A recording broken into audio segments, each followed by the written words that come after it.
Hey, welcome back, everybody. Time for another episode of OC Spotlight, the one show, the only show that shows you the most amazing people doing the most incredible things. We say often in our own backyard, well, we're going to take a little wider definition of backyard here. We have somebody from Salt Lake City that's talking about a topic that I don't think enough of us think about, which is emergency preparedness foods here. And if nothing else, an amazing journey of how this gentleman got to be where he's sitting today here. Well, I'm going to let him introduce himself here because I'm afraid I'm going to mispronounce the name of the company here again. Here, so welcome and tell us who you are and what's the name of the company here. Good to be here. My name is Nathan Yearsley, and I'm president of AugasonFarms.com. It's a 53-year-old emergency preparedness food company located here in Salt Lake City. So let's delve into that for a moment, and then we'll end with your story because your story is the hook for this whole thing here. Emergency preparedness food for 53 years. This is for who? This is for people who want to be prepared for natural disasters, a hurricane, a tornado here in Southern California, an earthquake. Oh my God, I can't get to the store. What do I eat? What do I do? How do I prepare it? There's no gas. There's no electricity. Is it for that kind of thing? Or, I hate to say this, maybe I'm overemphasizing, but what they tend to call preppers, the people who think, oh, it's all the world's ready to fall apart, and I better be ready in my bunker here. When I was a kid, it was your blast shelter, your bomb shelter that your dad built in the backyard here. Or others. Who are the customers? Who is the intended audience for emergency preparedness foods? So that is maybe the most salient point or salient question in emergency preparedness. And that is that all of these people are our customers. Yeah. We want everyone to be prepared. So if you're a prepper with a bunker, right? Fine. I may not agree that the zombie apocalypse is it's coming, but I'll tell you, if that is what inspires you to be ready, being prepared matters. Yeah. The biggest instance where people do not have food, just think about what causes people to go hungry. And it is what I call the everyday emergency. And This is injury, illness, and job loss. Those three things, the everyday emergency. And then there's the fourth one. I'm just too darn tired to go to the grocery store. Yeah. Okay. Right. So sometimes you just don't want to leave the house. Right. But most of the time it's injury, illness, and job loss. And that leaves families without food. And it takes a few weeks to get government assistance. It takes a few weeks to get charities to help. And in that window of time, as a child, we would be out of food. And so if we prepare for those little things, then the food behind me that lasts for 25 or 30 years in the cans and about 5 years in the stand-up pouches that fit perfectly in your pantry. Mm-hmm. You have some of that food. It's ready when you need it. And if you never need it, it tastes good enough to use it every day. So it won't go to waste. So you hit an audience that I would have never thought of. Those who have suddenly gone through their own personal emergency. I lost my job. I'm sick. Maybe I live alone and I can't get to the store and I'm recovering and I'm in COVID or all these other crazy things. Not necessarily a natural disaster or a man-made bomb goes off. It could just be an emergency in your life, which opens the door to the story you told me that I still can't believe. Talk about your early childhood and your experience with this, not just this food, the need for this food, but with this particular product. So, yeah, I grew up basically in central Idaho. Mm-hmm. And so we were very, very rural. And when I say very rural, think about some of the times we were a couple hours to the grocery store. Wow. Or more to a hospital. And living in the backcountry, if you will, we didn't have a lot of resources. But there were times, the first one I remember is my dad had Rocky Mountain spotted fever, got bit by a tick. They treated it. They did everything right. He still got really, really sick. And we didn't have any food. The food. Forgive me, but what did your dad do? It sounds like he just liked living in this rural environment. Was he raised in this?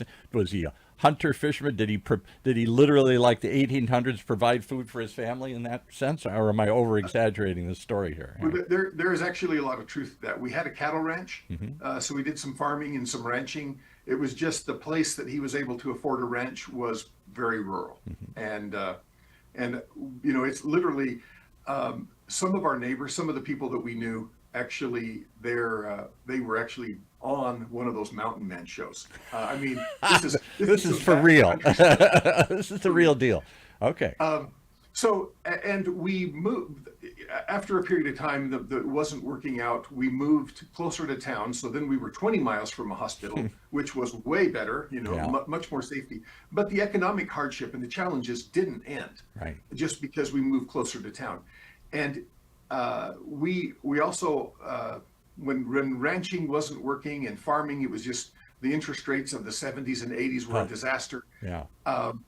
When that wasn't going on, my dad thought, "Hey, the next thing that we can do, I know this place, and it has silver in the ground." And we became Your silver dad's in the miners. wrong era. He should have been in the 1870s here or something. Yeah. Uh, that's right. We should have been. And a lot of time in that backcountry, the way that we would supplement food is we would take game out of season. It's a nice way to say poaching. I'm not I didn't want to use that term, but yeah, right. yeah, I'm not proud of it. The statute of limitations long expired, and I was a minor. But we did what we had to do. We had a huge garden. We did all the things that people should do who are going to be self-sufficient. Right. But things would fall apart. You just couldn't. I think about the civil unrest that's happened recently in Los Angeles. Yeah, not And just north of where we are here. Yeah. just a few miles. And I think about that, and that would be a time when people who are gainfully employed, maybe they can't get to work, so they're going to be short in their paycheck. Or it's just a little wild out there and you don't want to leave the house. Or the store burned down, or it closed down, or you can't get to it. Yeah. Yeah, there's so much to this that just happens anytime.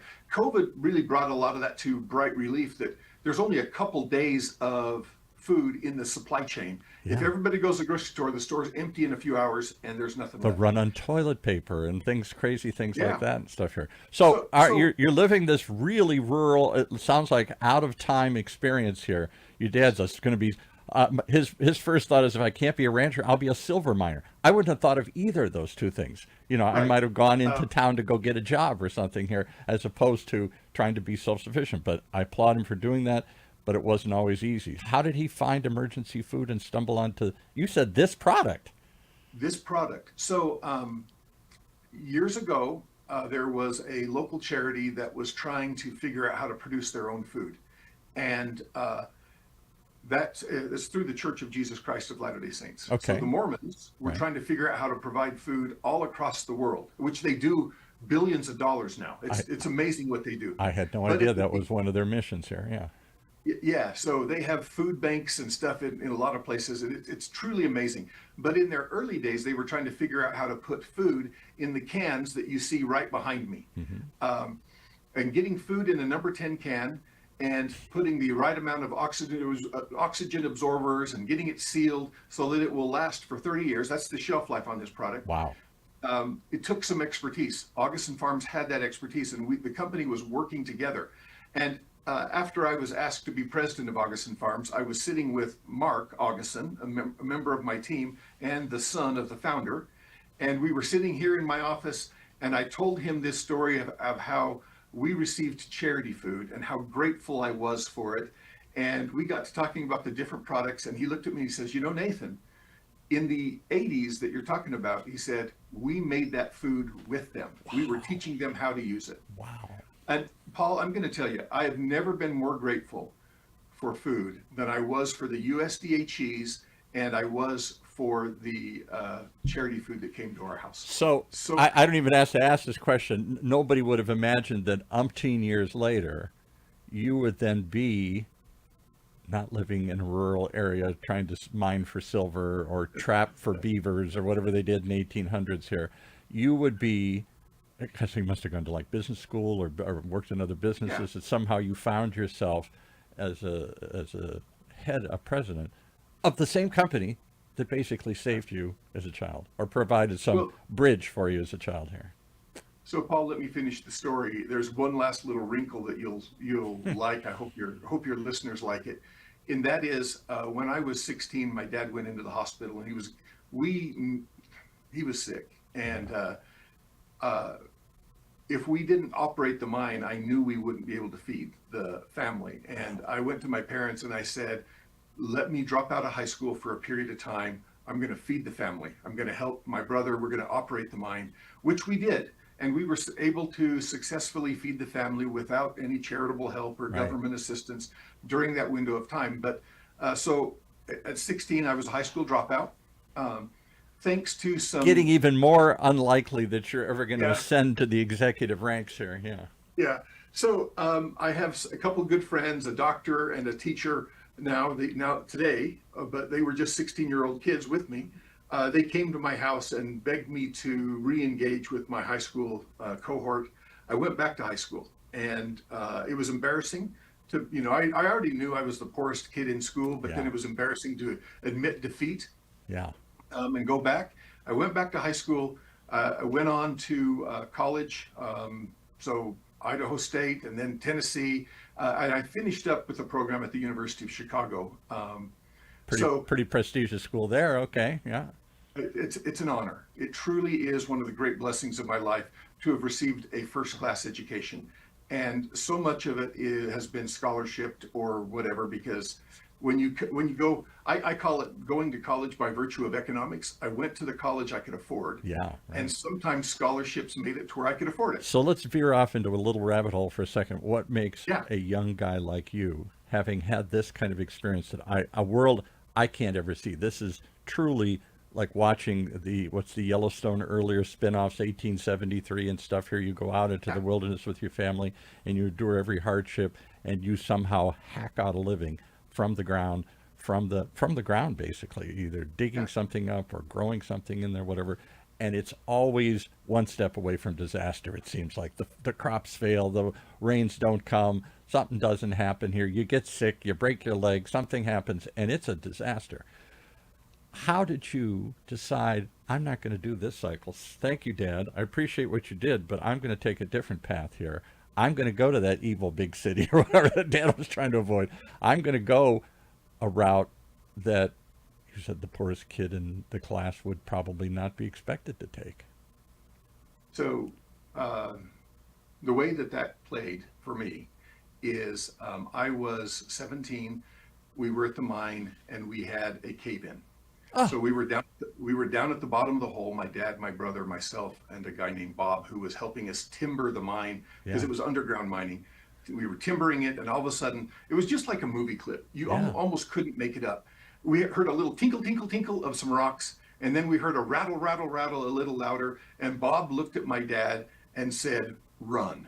That's all he said. Run. And Wow. the mine was at about a 43-degree down angle. Sure. So we had a rope that I had tied a bunch of knots into so you could pull yourself hand over hand up, because it was so steep you'd kind of slide backwards. Yeah. And he took off, and then my brother told me, and then my dad, and he was going to be last. And as we exited the mine a few hundred feet later, Bob was first, my brother was next, and I turned around as I saw that we were coming out, and I could hear my dad breathing hard because, I'm a defensive lineman-sized guy, and he was too.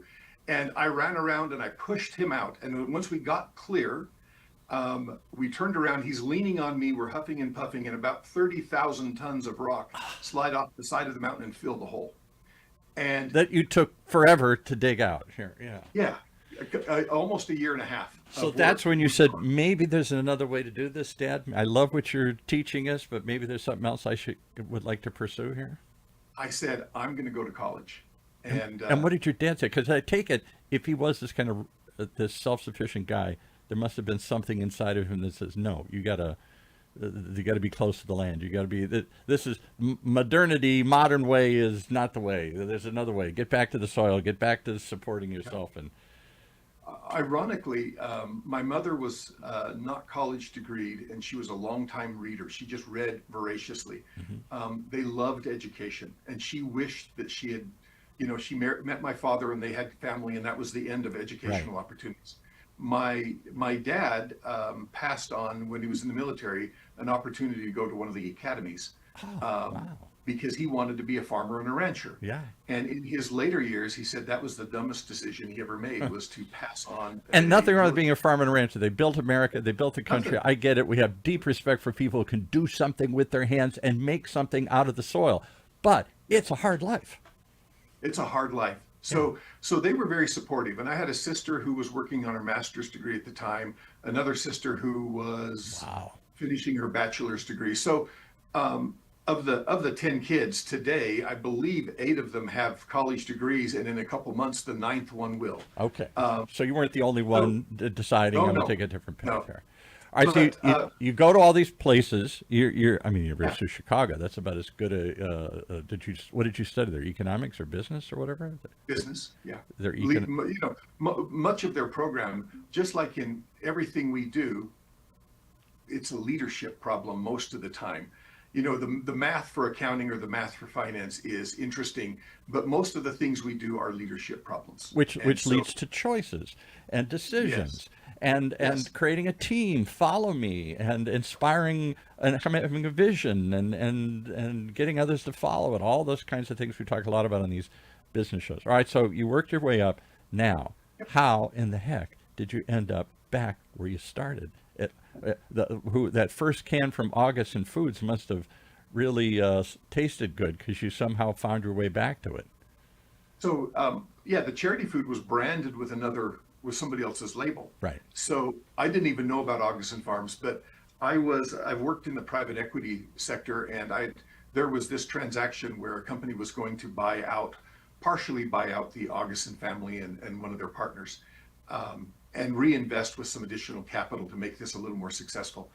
And I was serving as a chief financial officer in Texas, and COVID had my wife and I separated way too often. It was just horrible. Yeah, for all of us. The ability to travel and couldn't relocate. It was a tough time. So when I was faced with this opportunity, I said, absolutely, I'd love to live in Salt Lake City where we own a home. I'd love to see my family every week, every day. And so I was making a quality of life decision. Now, And I'm a good Irish Catholic, so my wife would immediately say, see, this is fate. There's the hand of God in this. I'm like, really? Does he come down and do this kind of visual? I don't know if you have any sort of beliefs whatsoever, but it almost seems like this is like a movie. Something brings you back to this earlier place in your life here.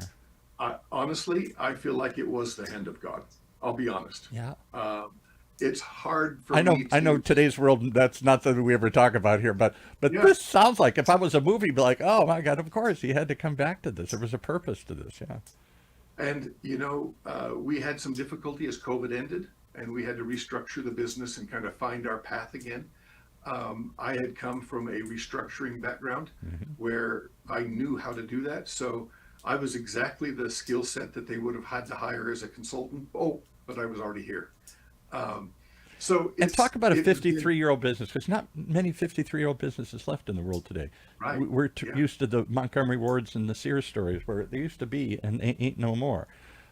It's hard to carry on whatever that original vision. What was the original purpose of this when they built it? Was it for people in rural areas? Was it people for emergencies in big cities? Naturally, I mean, 50 years ago, I don't know what they were thinking of when they started this business. It was for preppers. It was for people who just Right. wanted to have food storage, if Yeah. you will. And it was bulk bags of wheat and bulk bags or cans of dried milk. Um, and then and they did that probably from 72 into the 80s, and then they started to expand into other products. And, we have like 100 products now. I We can have a tell you got lot a of whole different shelf of items. them. Because I remember, I mean, I'm going to date myself. I'm in my late 60s. I remember duck and cover drills. I remember the Bay of Yeah. Pigs. I remember regular people thinking the bomb's going to drop and we better be prepared. And Yeah. building, my friend of mine, we all thought he was nuts, but he dug a hole in the ground, built a bunker. I don't know what he thought was going to, when he came out after the nuclear blast, somehow we're going to live down there for a week and then everything should be hunky-dory. But there was a real fear that something's coming. And there's a certain sense today, I'm an old hippie kind of, so I'm a believer in, make your own way and do all this own stuff here. But I don't know. We're living in perilous times here again.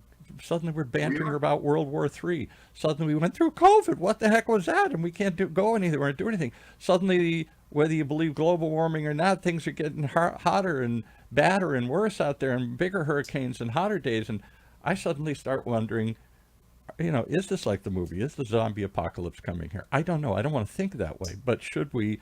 And even if it's not the end of the times kind of world like preppers think, if we're in Los Angeles, we have the big earthquake that's been predicted forever. you can't get to the store. You can't prepare food. Right. And I got to somehow learn to live out of a can. And I don't know that I have any cans in the closet So, there. Paul, we've actually made it really easy for you. So we have just right here. There's this 30-day pail. That's 30 days in a 5 or 6 gallon pail. That is 30 days worth of food for one person. Wow. It's 3 meals a day. So you do the math. You go, that's 90 meals. It's more than that in terms of servings because most people eat more than 2 or 3 servings at a meal. There's 20 or 30,000 calories in every one of those pails. And do I That just add water, or do I have to boil? Do I have to use You're going gas? to add, yeah, you're going to add water and you're going to need heat. You're going to need to Okay. simmer some of the casseroles. We've got casseroles, we've got breakfast, pancake mixes, oatmeal, vegetables, protein is in there. So we've pre-curated a 30-day pail, and they're good. Okay. And then everything else that you see behind me. Because I hate this. is- I don't want to offend you, but my first impression is it ain't good. It's only for an emergency. Oh, It's like an it's not. MRE, isn't that what they call it in the military? Yep. Something prepared, ready to eat, Meals ready to eat. meals Yep. ready to eat. And most people say meals is I don't know if this is really food, but it'll keep me alive. Yeah, So this is not Grandpa's MRE. right. Okay, World War I had nothing. We have way better food than this. Okay, good. So, Because we went through over the last few years. We went through every recipe and we cleaned it up. So we have as clean a label as we can put our hands on. Then the second thing that we did is we made sure that we taste tested ourselves against everybody else in the market. And so there's 2 things I'm super proud of recently. Between Forbes and the New York Post, one said we had the best tasting emergency preparedness food on the market. The other one said we had the best value of emergency preparedness. I didn't even want to go there because my assumption is there's not, if it's good, then there's not value in it. It's probably expensive. Yeah. It's a little more than buying regular because the packaging is a little more expensive. Right. But okay, so let me give you another number that is going to really resonate with a late 60s person because you've seen this. Yeah. 40% of the food produced and prepared for consumption in America goes to waste. 40%.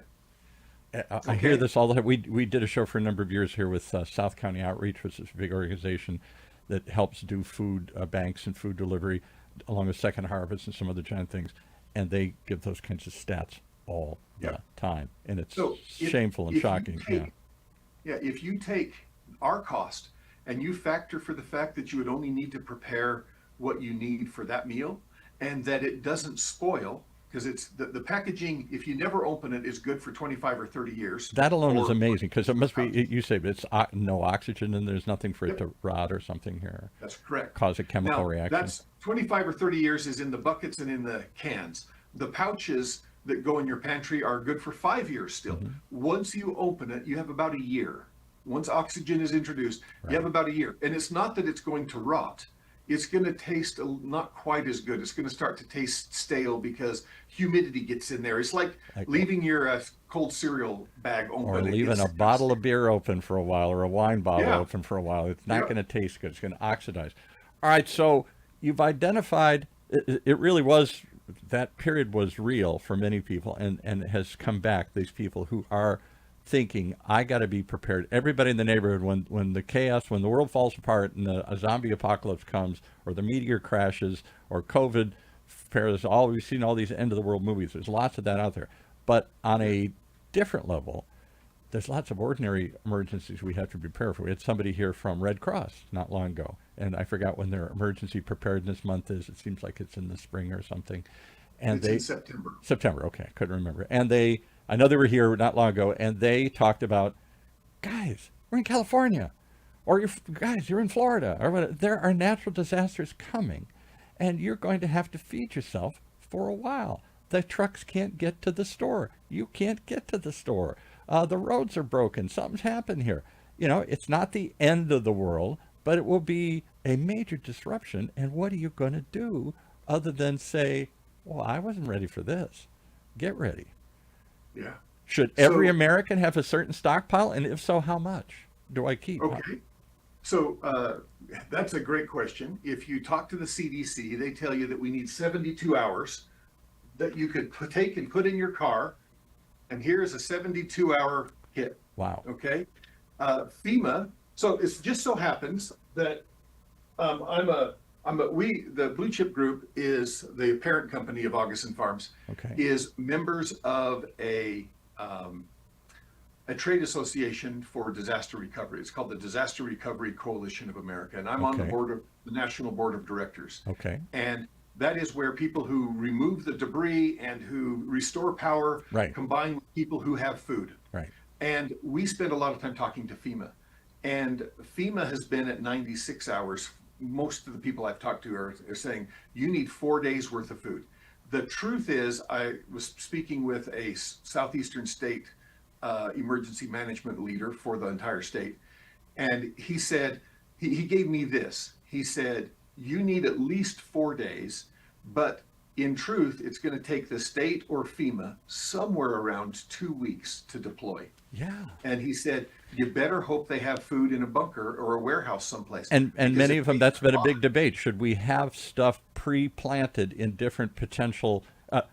Katrina, I'm old enough certainly to remember Hurricane Katrina. I didn't live through it, but the world was shocked when the prediction came through, the hurricane hit, the levees broke, and nobody was prepared, nor was FEMA prepared. They had not pre-positioned enough stuff in the area, even though people talked about it.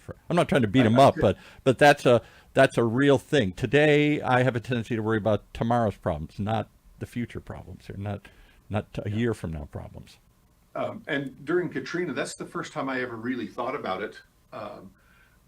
Uncle Richard, who's passed away, lived in southern Mississippi. He called my father-in-law and he said, I need help. The fact that he got a cell phone call out was amazing. They Yeah, had run right. their car to recharge the battery. Right. And he was able to get a signal, and he called him and he said, I need help. And my father-in-law said, what do you need? And then commenced a day-long plan of getting water, fuel, and as many groceries as you could pack after there was about 50 cases of water, and as much gas as he could put in the back of a pickup truck.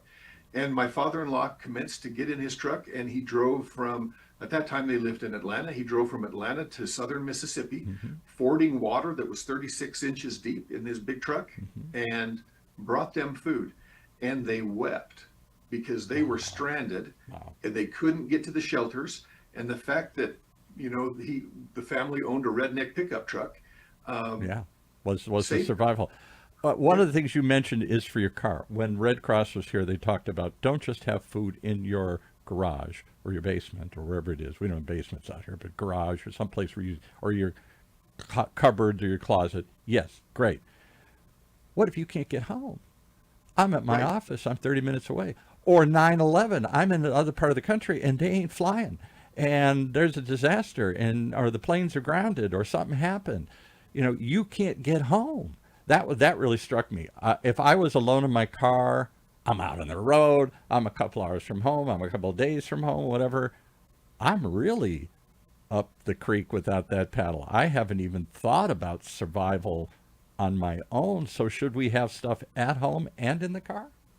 Absolutely. That pouch, that 72-hour pouch, is in a pouch because flexible packaging makes it more convenient. Right. And it's designed, you could slide it under the seat of your car. You can put it in a duffel and put it in your trunk and still have tons of room for your golf clubs every Saturday. Right. There is no question that we should have something with us. In my vehicle, I have water filtration right now, and I have food. Okay.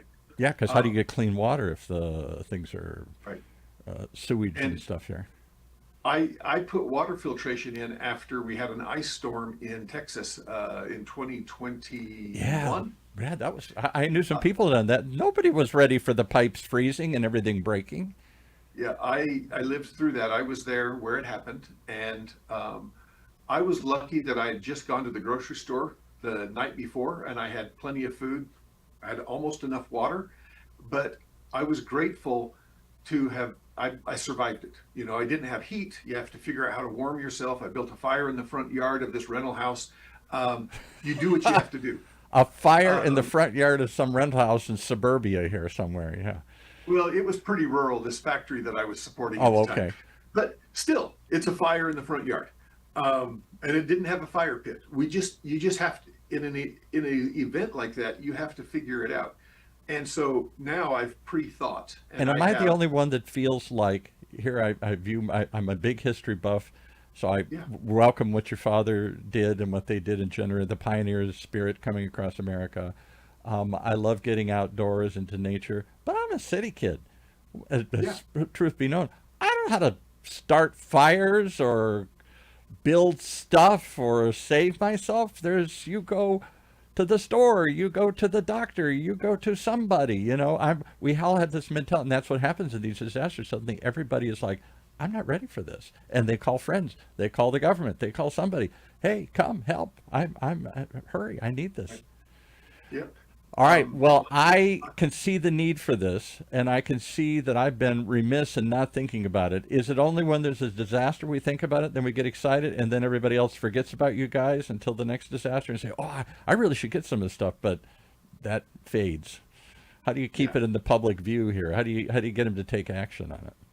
So that's where I came in. I just started trying to talk about it regularly with as many people as I can. Yeah. And there are other agencies, there's the National Emergency Preparedness Month that will be in September every year. Okay. So there's those kind of things.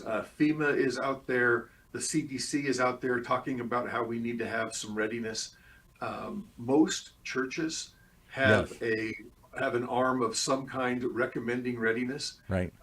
But in truth, I was surprised years ago. I'm not an evangelical, but I was surprised years ago. I turned on I have some friends who are, and they're people like Jim Baker. I don't want to go down that road with Jim Baker, but he and others in some of these evangelical on-air ministries were pushing emergency preparedness to people. Yeah, we made that food for them.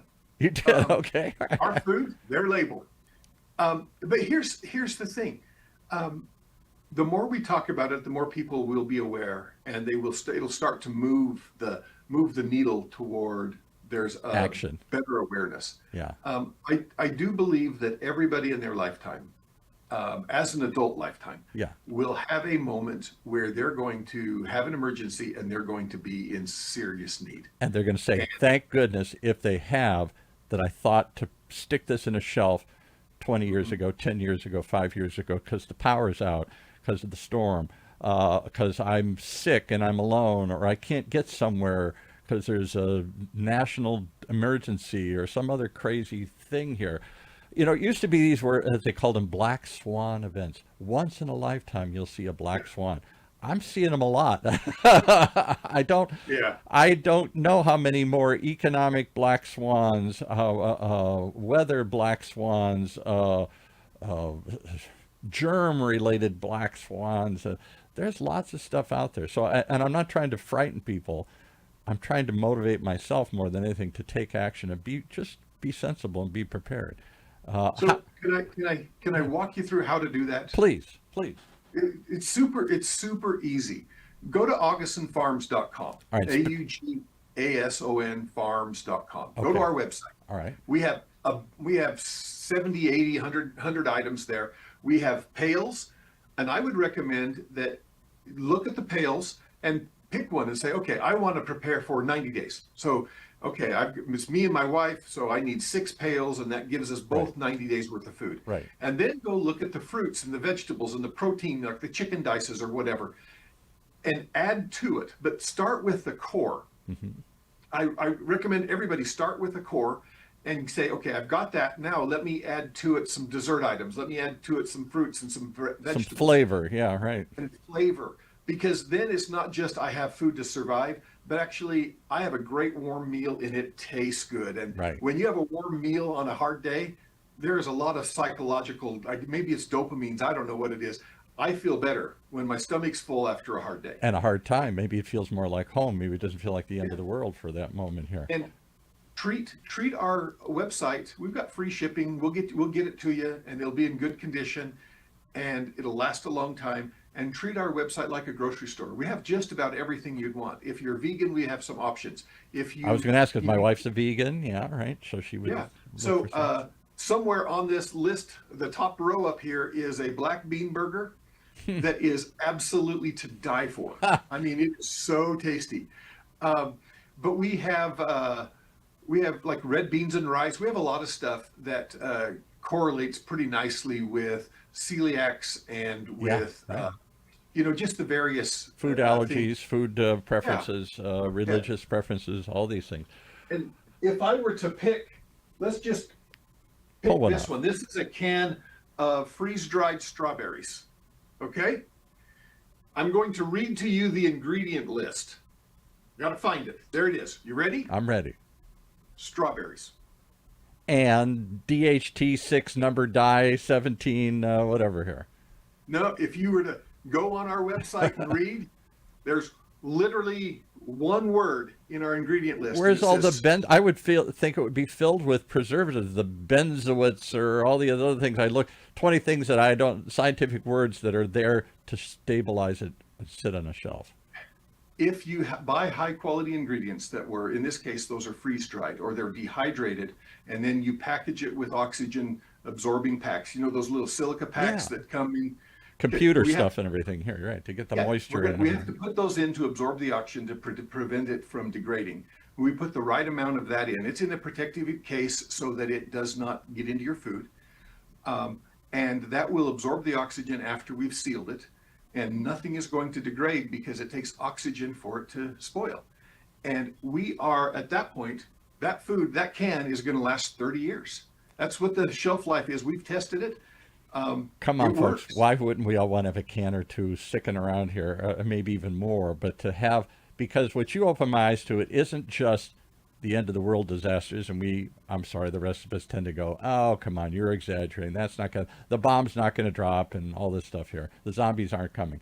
But more and more problems do arise, and you're going to be disrupted for a while, whether it's a national emergency, a disaster, civil unrest, all these things we're talking about happening more and more frequently, and the personal emergency that I never thought of. I'm just stuck somewhere, or I can't get out, or I'm sick, or there's a problem. I And never thought of that. I'm going to tell you a secret that you haven't thought about, and that is in the event of an apocalyptic event, one of these black swan moments that Right. we get caught up in, you're going to get hungry every 4 or 5 hours, period. Your children, your spouse, your Yeah. parents, people that you love and care about are going to get hungry. This is how you prepare so you don't have to worry about it. You're ready.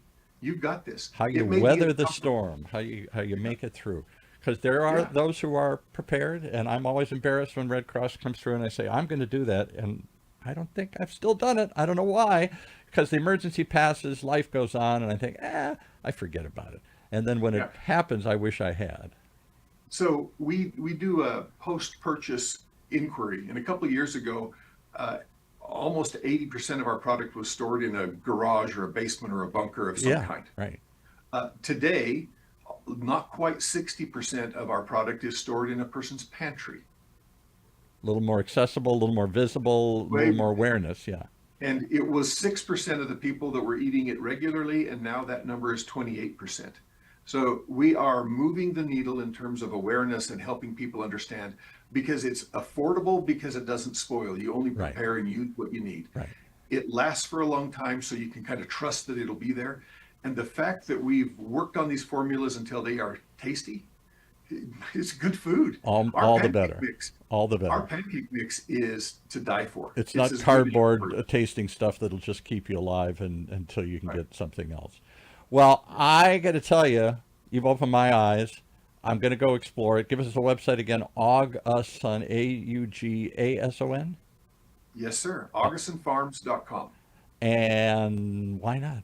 Why not? Are there lots Yeah. of people doing this, or few? I don't know. Are there lots of companies out there? I don't ever So hear about it. I don't ever hear.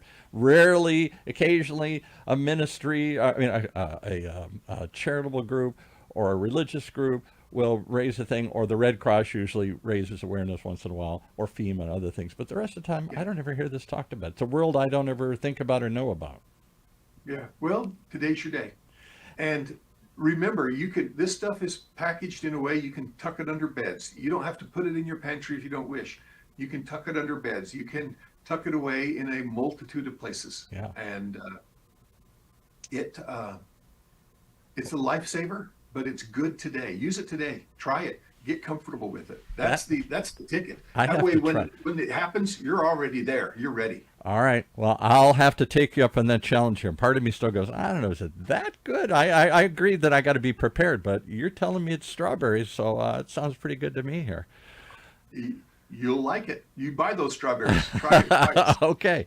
How do they, the website again, augusonfarms.com. Any other places or sources? That's just the place. Go right direct and buy it direct from the That's source the there. easiest. We're the full assortment, but we're on the Walmart.coms and the Amazons You and are? every other Okay. place on All earth. right. Yeah.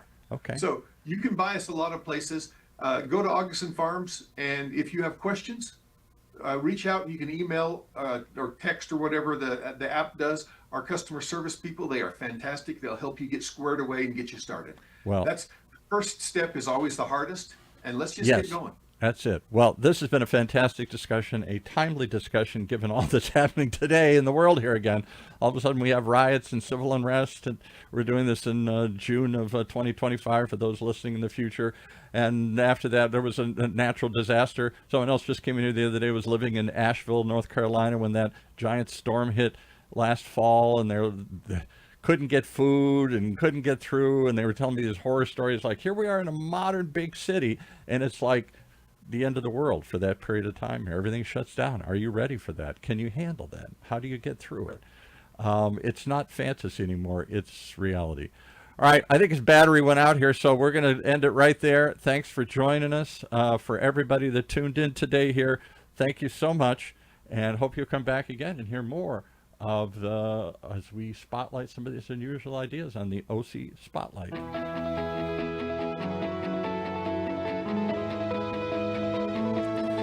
Streaming live from our studios here at the University of California, Irvine's Beale Applied Innovation. You're listening to OC Talk Radio, Orange County's only community radio station.